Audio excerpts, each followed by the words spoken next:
दोस्तों, आज की कहानी है बहू रानी।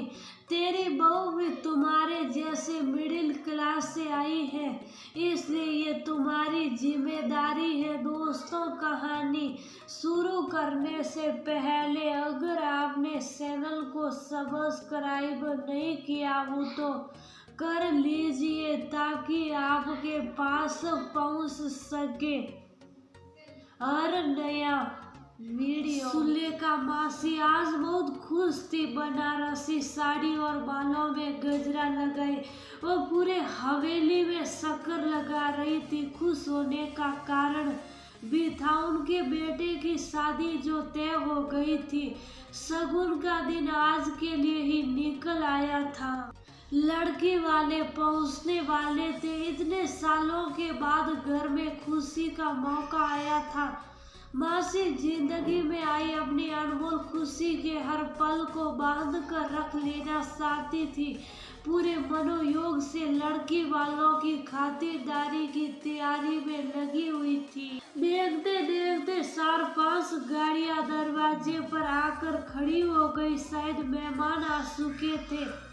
मासी ने उनके लिए तरह तरह के पकवान बनवाए थे, कोई कमी न हो जाए इसके लिए वो सहायिका के साथ खुद भी किचन में घुसी थी। लड़की वालों ने पकवानों को सरा कर जी भर खाया। तारीफ सुनकर मासी खाने के अंत में अपने हाथों से बनाया गुलाब जामुन लेकर बैठक में जाने लगी। जैसे ही किचन से निकली मौसा जी की कड़कती आवाज सुनकर ठिठक गई। वे मासी को देखते ही दांत कूटते हुए बोले, तुमको अपने लोअर ग्रेड वाली आदतों से बाज नहीं आना है ना। सारे मेहमान घर की मालकिन से मिलना चाहते हैं और यहाँ ये काम वाली बाई बनकर निहाल हुई जा रही है। मेरे सारे स्टेटस को सकनासुर करके रख दोगी क्या? वो ने मासी के हाथ से गुलाब जामुन लेकर वही पटक दी और आंख तरेर कर बोले, जाओ और टिप टाप होकर साड़ी बदल कर शुभ शाम से दूसरी साड़ी पहनकर सलीके से बैठक में आओ। एक बात और, कुछ भी पटर पटर करने की कोशिश मत करना वरना उन्हें समझने में देर नहीं लगेगा कि तुम भी जाहिल खानदान से ही हो। सारे घर वाले समेत नौकर चाकर भी भौसके से देखते रह गए। मौसा जी की बात सुनकर मासी की आंखें भर गई। हिम्मत थी नहीं कि नजरें उठाकर कुछ कहती। कभी प्रतिरोध किया नहीं था। मन में ही का ये एक मौका नहीं छोड़ते हैं। मुझे बेइज्जत करने का न समय देखते हैं और न जगह। मासी अपनी आंखें पोंछते हुए कमरे में चली गई। मौसा जी ने एक नौकर को बुलाया और जोर से फटकारते हुए सभी बिखरे गुलाब जामुन को उठाकर डस्टबिन में डाल देने के लिए कहा।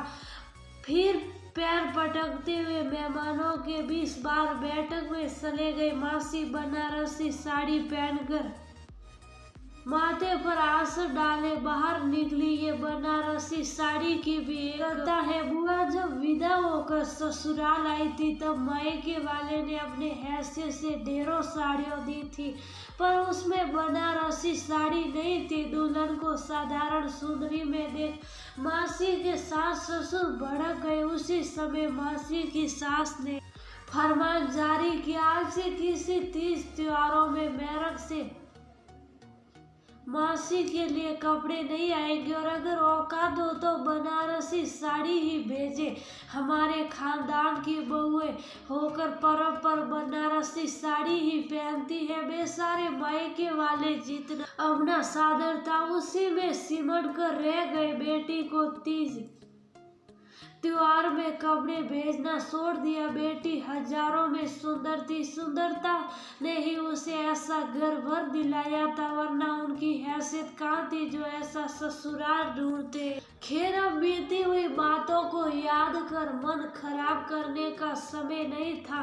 मासी बैठक के दरवाजे तक पहुंची ही थी कि बेटे ने टोका, ओ माँ, ये क्या लुक बना रखा है दुल्हन वाले लोग तुम्हें देख देखने थोड़ी ना आए हैं, अब तो मदर इन लॉ बनने जा रही हो। थोड़ा सा तो सेंस लाओ अपने आउटफिट में। मासी बेटे की बातों पर अंदर तक झेप गई, लेकिन क्या कहती, बेटा भी पिता के नक्शे कदम पर चल पड़ा था। उससे बहस करना व्रत था, बबूल के पेड़ पर आम फलने की उम्मीद करना बेकार है। बचपन से उसने यही तो देखा था, पिता के द्वारा हर बात के लिए टीका टिप्पणी करते रहना। मासी क्या कहती, वह तो पति का हुक्म मानकर ये बारी भरकम लबादा ओढ़कर मेहमानों के बीच जा रही है। दरअसल मासी को मेहमानों से मिलवाना तो एक बहाना था, मौसा जी को तो अपना रुतबा दिखाना था। मासी से मिलकर लड़की के पिताजी और भाई बड़े प्रसन्न हुए। लड़की के पिता ने हाथ जोड़ते वे कहा कि बहन जी, मेरी एक ही बेटी है जिसे मैं आपकी शरणों में रखना चाहता हूँ। मासी ने उनका हाथ थामते हुए कुछ कहना सा, तभी मौसा जी ने मासी को घूर कर देखा। बेचारी मासी ने झट से हाथ छोड़ दिया। धूमधाम से मासी के बेटे की शादी हुई, दुल्हन विदा होकर आ गई। वो साथ में ज्यादा धन दौलत तो नहीं लाई, पर साक्षात लक्ष्मी की अवतार थी। सिमटी सकुचाई हुई जब उसने मासी के पाँव से, तो मासी ने उसे ऊपर उठाकर गले से लगा लिया। ऐसा लगा जैसे कोई अपना मिल गया हो, समय 25 साल पीछे लौट गया था, या फिर खुद को दोबारा रहा था। बिल्कुल सब वैसे ही हो रहा था जैसे मासी के साथ हुआ था। अंदर बस इतना था कि मासी को ससुराल वालों ने पराया समझा था, जबकि मासी को वो अपनी बेटी लग रही थी। शादी के 2 दिन बाद सारे नाते रिश्तेदार अपने अपने घरों को चले गए। मौसा जी के तेवर में कोई बदलाव नहीं आया था। दूसरे ही दिन उन्होंने मासी को कह दिया, बहू भी तुम्हारे जैसे मिडिल क्लास से आई है, इसलिए ये तुम्हारी जिम्मेदारी है कि तुम हमारे खानदान के तौर तरीके उसे सिखाने की कोशिश करो। लड़की सुंदर थी, इसलिए हमने बेटे का ब्याह कर दिया, और न कहा राजा भोज और कहा। मासी ने मौसा जी के सामने हाथ जोड़कर शुभ रहने के लिए कहा। उन्हें डर था कि कहीं बहू सुन ना ले। बेटे का भी तेज कम नहीं था। बहू के मायके वालों की कमी निकालने में उसे विशेष मजा आता था। बहू की पहली विदाई थी, बेटे ने साथ जाने से इनकार कर दिया। मासी ने समझाने की कोशिश की तो बेटे ने कहा, पिताजी कभी तुम्हारे साथ गए तो मैं जाऊं इन भिखारियों के घर। बहू को गुस्सा आ गया। उसने पलट कर कहा, फिर शादी ही क्यों किया आपने, जब रिश्तों का अपमान ही करना था। आपको मैं अपने मायके का अपमान नहीं सहन करूंगी। इतना सुनते ही बेटे ने ताव में बहू पर हाथ उठा दिया।